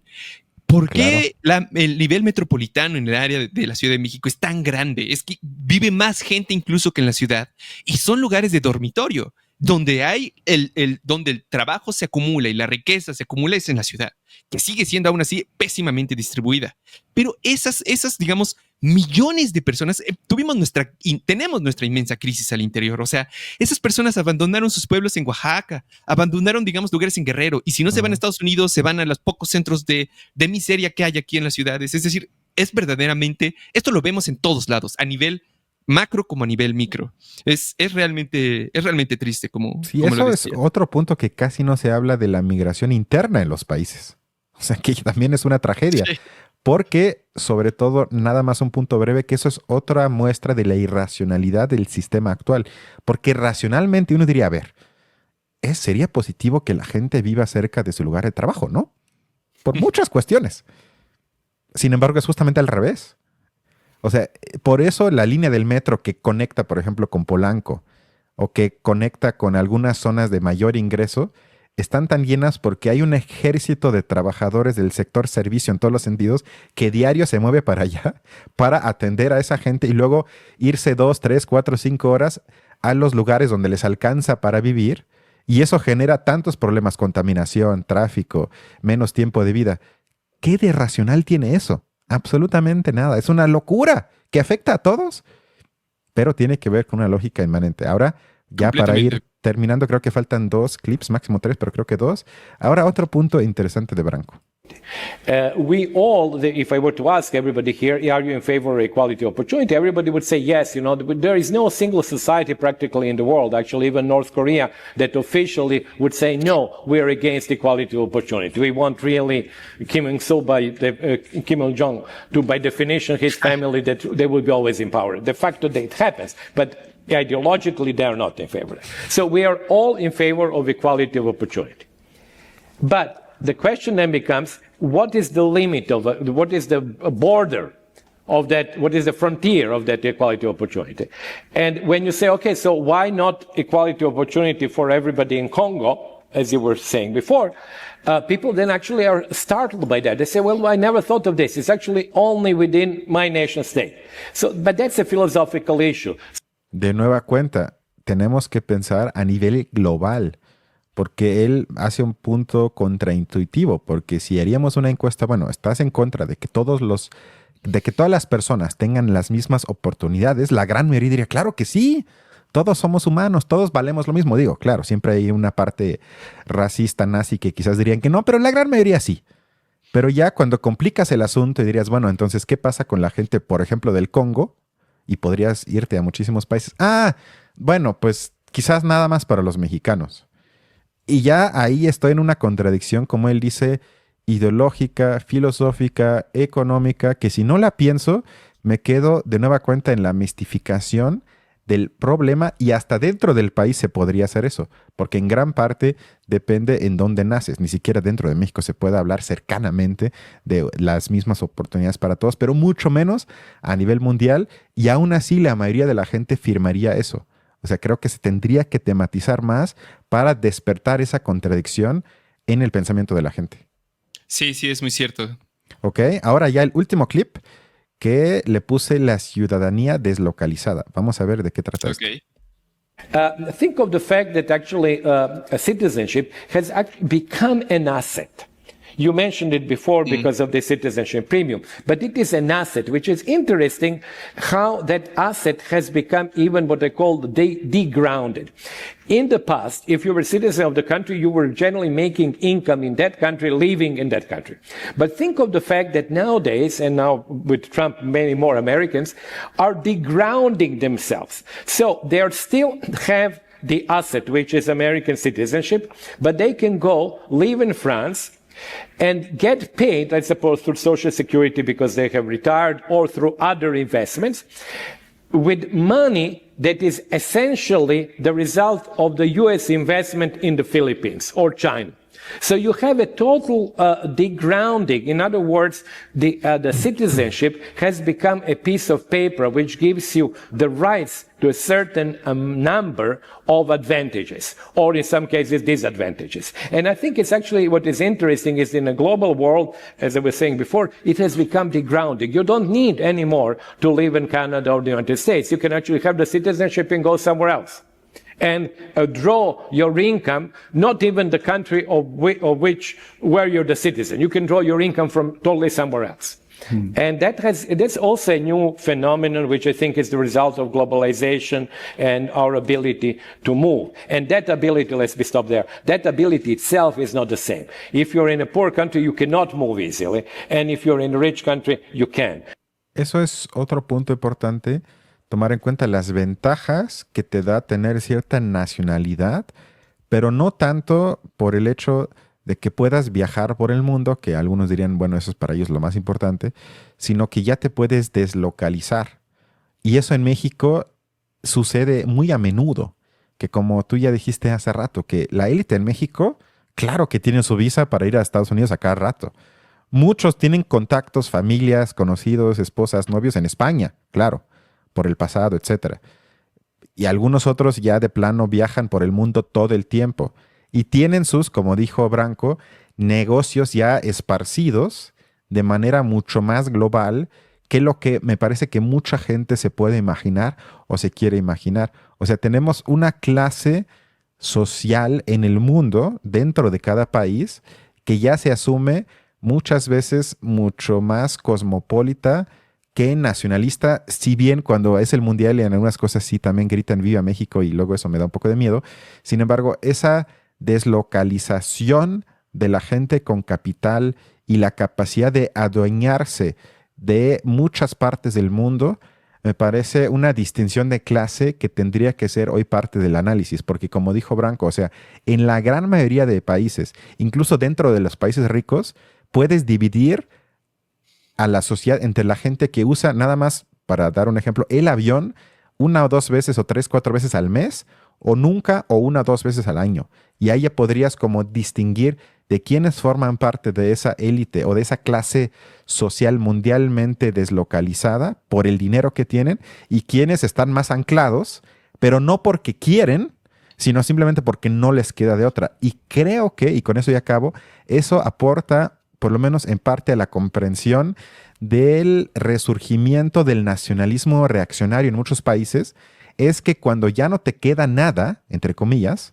y ves a esa élite que está en todo el mundo, lo que te queda más cerca como símbolo al que puedes poseer emocionalmente y afectivamente es la idea de mi nación, mi país y mi tierra.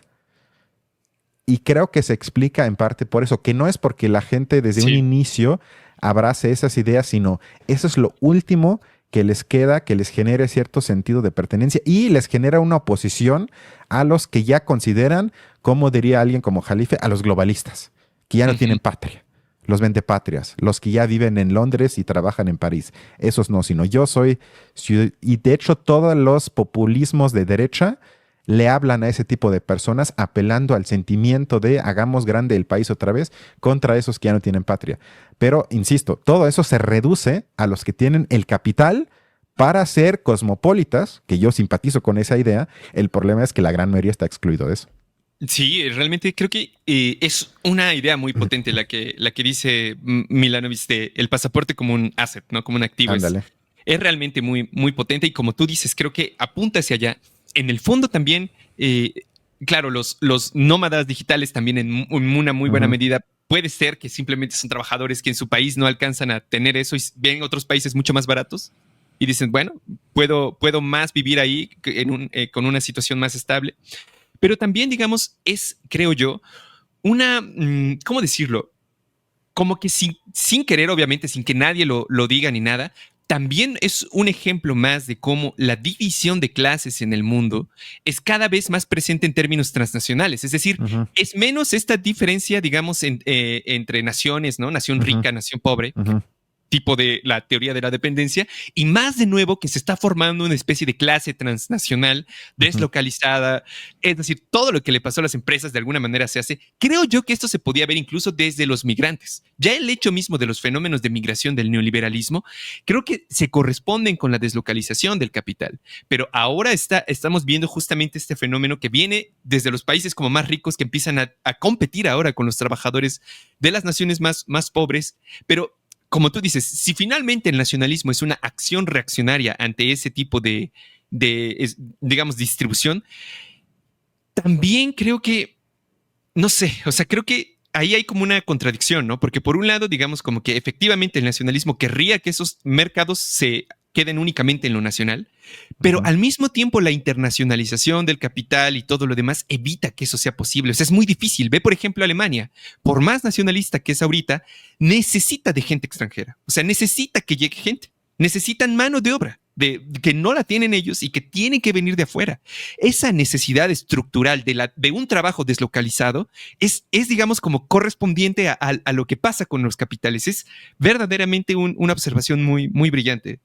Me pareció muy interesante, sin duda. Comparto eso que dices, ya para terminar, que es una ilusión nacionalizar, es decir, crear otra vez un mundo completamente desglobalizado, que ya vamos a estar, no sé, en autarquías que producen todo por sí mismos para abastecerse. Y digo, bueno, pues queremos otra vez la Edad Media o qué. O sea, tiene muchas ventajas la deslocalización del trabajo. El problema es la desigualdad y la estructura capitalista que lleva a que, insisto, la gran mayoría esté deslocalizada únicamente como asalariado, pero sin capacidad alguna de estar deslocalizado más allá de eso. O sea, el capitalismo sí creo que lleva a que desposea a la gente de la posibilidad de tener una vida menos nacionalista a nivel ideológico y en consecuencia eso, insisto, es como dice también Horkheimer en un ensayo ya de los alemanes de ese entonces, que eso es lo último que te queda. Cuando ya no te queda nada, te queda tu país. Y hay verdad en eso. Digo, tengo que pensar más a esa idea, pero siempre me ha asustado que el nacionalismo como ideología está muy a menudo más presente en países que objetivamente más son un desastre absoluto. Es decir, con más corrupción, con más desigualdad, dices, pero ¿cómo puedes decir que viva un país que es casi un estado criminal en muchos sentidos? Aún así, el fervor nacionalista en esos países me parece que no es a pesar de, sino por eso. Y en cambio, como otro extremo, como tipo ideal, te vas a países como Dinamarca, Suecia. Claro, también abrazan la bandera y cantan su himno, pero por Dios, o sea, hay una relación mucho más abstracta y racional con la idea de mi nación que en los países que objetivamente tendrían que tener poblaciones mucho más críticas con su propio statu quo, pero en cambio es al revés. Y creo que sí hay algo ahí de verdad cuando dicen, es que cuando ya no te queda nada, te queda tu país y lo defiendes a rajatabla, aunque como dices, no tenga racionalidad alguna detrás. Sí, creo que en general a los mexicanos que nos escuchen les costará comprenderlo porque es que México es de los países más nacionalistas, pero no te das cuenta hasta que no sales de esa burbuja. Sí, sí, Pero sí. es realmente sorprendente. O sea, llega gente de Colombia, Brasil, o sea, países que también son muy nacionalistas a su modo y se sorprenden, o sea, del 16 de septiembre, todo lo que hay. O sea, realmente es una... Porque también fueron países que no tuvieron la capacidad de hacer la estructura educativa así tan... No tuvieron a su Vasconcelos, si lo quieres ver así, que fue un ideólogo así tremendísimo de... Bueno, fascista hasta cierto punto. Sí, él y Pero, luego 50 años de PRI, que se los metió casi a golpes. sí, no. Bueno, pues yo nada más quisiera, digamos, terminar diciendo que en general creo que sí la entrevista a Milanovic nos muestra que es importante no perder esta dialéctica entre lo múltiple y lo particular. Es decir, entre pensar cómo se desarrolla el capitalismo en general, estos macrodatos, y luego pensarlos en función de lo particular. Es decir, esa contradicción siempre va a mantenerse y no vamos a tener una visión armónica de las dos. Sí. Pero esa necesidad de ir de uno a otro va a ser permanente. Y en este caso, digamos, es una forma de hacerlo sin caer en la típica geopolítica, que es más bien la forma ideológica de ver el mundo. Reproduce únicamente lo que ya existe y describe, digamos, esa lógica, pero no va más allá. No nos explica por qué ocurre. Y justamente lo que nosotros buscamos aquí es tratar de atravesar lo que es realmente existente y preguntarnos por esa imposibilidad. ¿Por qué no es posible otro mundo? ¿No? Como lo hicimos en el capítulo anterior con la situación de la CENTE y el gobierno de Sheinbaum. Pero bueno, creo que a grandes rasgos me parece genial la entrevista de Milanovic. Creo que sería muy buena idea que más gente pudiera revisar su obra. Tiene textos muy interesantes. Hace poco incluso revisamos uno sobre la democracia, como lo comentamos al principio. Y en general creo que vale la pena repensar esta similitud tan grande que está ganando China con Estados Unidos. A mí realmente cada vez me sorprende y me asusta un poco, pero realmente yo siento que va en ascenso muy rápidamente. Se están volviendo gemelos. Estoy de acuerdo. Tengo apuntes de ese texto, pero ya sería demasiado largo. Eso ya lo hacemos en otro espacio porque son apuntes que no van a perder la vigencia. Estuvo largo, estuvo intenso, pero sin duda me parece que valió la pena y ojalá se metan sobre todo a la obra, porque como dice Balam, o sea, tiene libros interesantes, escribe sobre temas contemporáneos, síganlo en Twitter, es de los pocos que no se mete en tonterías en Twitter, sino simplemente comparte información que le parece interesante. Ahí no van a ver chismes o insultos. En síntesis, espero que les haya agradado. Balam, ¿tienes algo más? Nada más, pues nos estaríamos viendo la siguiente ocasión. Perfecto, cuídense mucho y nos vemos la siguiente semana. Bye. Hasta luego.